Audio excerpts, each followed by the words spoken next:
So students, हम अपना third chapter पढ़ रहे थे फाइबर टू फैब्रिक। तो इस चैप्टर में अभी तक आपने सिक्स क्लास में जो भी पढ़ा था वो रिवाइज किया था।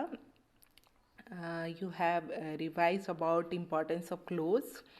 आपने रिवाइज किया था क्या इम्पोर्टेंस होती है क्लोथ्स की।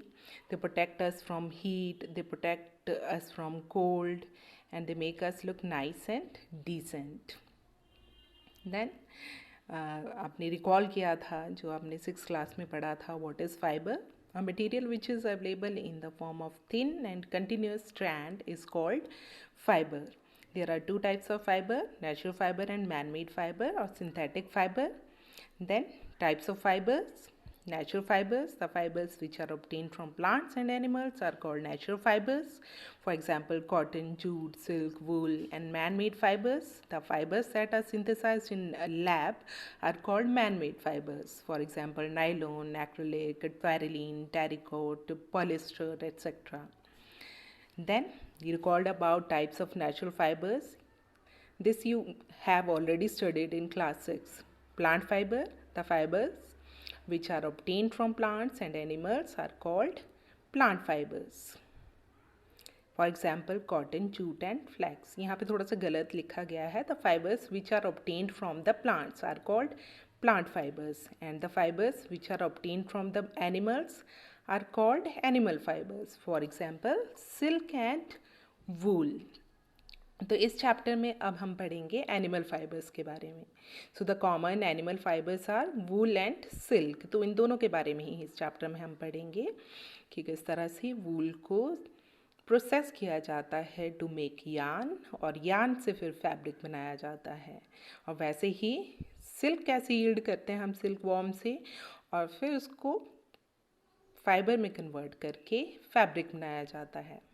So all of you know that wool is obtained from sheep, goat, yak, camel, llama and alpaca. ये आप क्लास 6 में आपने पढ़ लिया था, और आपने कुछ पिक्चर्स भी पेस्ट की थी उन एनिमल्स की जिनसे हमें वूल मिलती है। And all of you know that silk is obtained from silk worm. देखिए, शीप है जिससे हमें वूल मिलती है। गोट, पश्मीना गोट के बारे में भी आपने लास्ट ईयर पढ़ा था। याक, याक से भी हमें वूल मिलती है। कैमल से ऑल्सो गिव अस वूल। ये लैमा है और अल्पैका। ये थोड़े एक जैसे दिखते हैं ना। ये देखिए, लैमा एंड अल्पैका, इनमें थोड़ा सा डिफरेंस होता है। लैमा थोड़े बिगर होते हैं और अल्पैका थोड़ा छोटा होता है, और ये साउथ अमेरिका में पाए जाते हैं। अगर आपको याद होगा, आपने क्लास 6 में पढ़ा था, है ना। तो देखिए हमारे चैप्टर में क्या क्या है और हम क्या पढ़ेंगे। आपका चैप्टर है फाइबर टू फैब्रिक। अगर आपके पास एनसीईआरटी की बुक्स नहीं हैं तो मैंने आपको कुछ लिंक्स भेजे थे, वहाँ से आप डाउनलोड कर सकते हैं। तो इस चैप्टर में हम पढ़ेंगे कौन से फाइबर के बारे में। Yes, a natural fibre, fibre which we get from animals. Animal fibre के बारे में पढ़ेंगे। वूल एंड सिल्क के बारे में पढ़ेंगे। ठीक है, तो पहले हम वूल के बारे में पढ़ लेते हैं।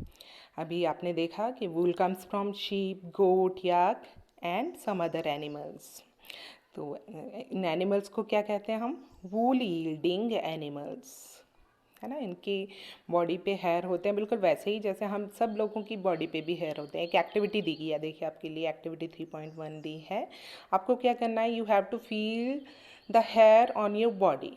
कहाँ कहाँ देखो हेयर होते हैं आपकी बॉडी पे, डिफरेंट पार्ट्स पे हैं, आपकी लेग्स पे हैं, फिंगर्स पे हैं, टोज़ पे हैं, आपकी आर्म्स पे हैं, है ना। और सिर में तो बहुत सारे हैं। अगर इनको आप फील करोगे तो आपके हेड के हेयर आपको थोड़े कोर्स फील होंगे, थोड़े हार्ड फील होंगे, लेकिन आपके लेग के, आपकी आर्म्स के, फिंगर्स के, अगर बॉडी पार्ट्स के हेयर आपको थोड़े कैसे सॉफ्ट फील होंगे, है ना। तो ऐसे ही शीप के, गोट के या दूसरे वूल यील्डिंग एनिमल्स के बॉडी पे भी हेयर होते हैं। डिफरेंस क्या होता है?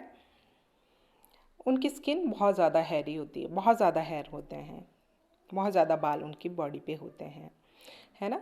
और दो तरह के बाल उनकी बॉडी पे होते हैं, बिल्कुल वैसे जैसे हमारी बॉडी में है। The coarse beard hair and the fine soft under hair close to the skin. जो उनकी स्किन के पास में होते हैं बाल, वो थोड़े सॉफ्ट होते हैं। तो फाइबर कहाँ से मिलता है, कौन से हेयर से मिलता है? द फाइन हेयर, जो उनके फाइन पतले वाले बाल हैं वही यूज़ होता है किस चीज़ को बनाने के लिए, फाइबर बनाने के लिए, है ना।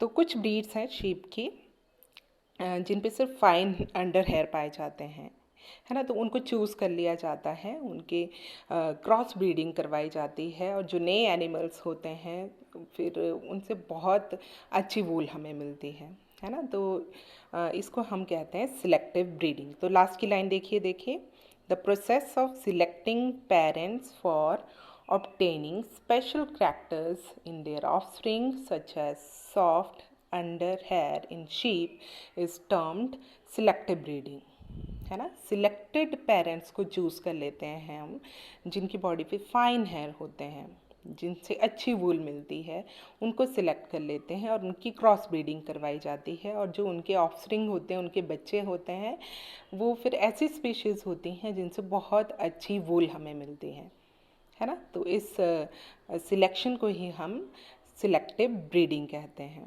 है ना। तो नेक्स्ट टॉपिक है फिर एनिमल्स दैट यील्ड वूल। तो ये आप ऑलरेडी कर चुके हैं, कौन कौन से एनिमल्स हैं जिनसे वूल मिलती है। ऑलरेडी आपने पढ़ा था कि हमारे इंडिया में डिफरेंट प्लेसेस पे डिफरेंट टाइप्स की शीप मिलती हैं या गोट्स मिलती हैं जिनके हेयर क्वालिटी भी डिफरेंट होती है। तो आप ये बुक भी ज़रूर पढ़ेंगे, अपनी टेक्स्ट बुक भी ज़रूर पढ़ेंगे। अगर आपके पास अवेलेबल नहीं है तो आप यहाँ से भी पढ़ सकते हैं और उसकी PDF भी डाउनलोड कर सकते हैं। देखिए पढ़िए, several breeds of sheep are found in different parts of our country.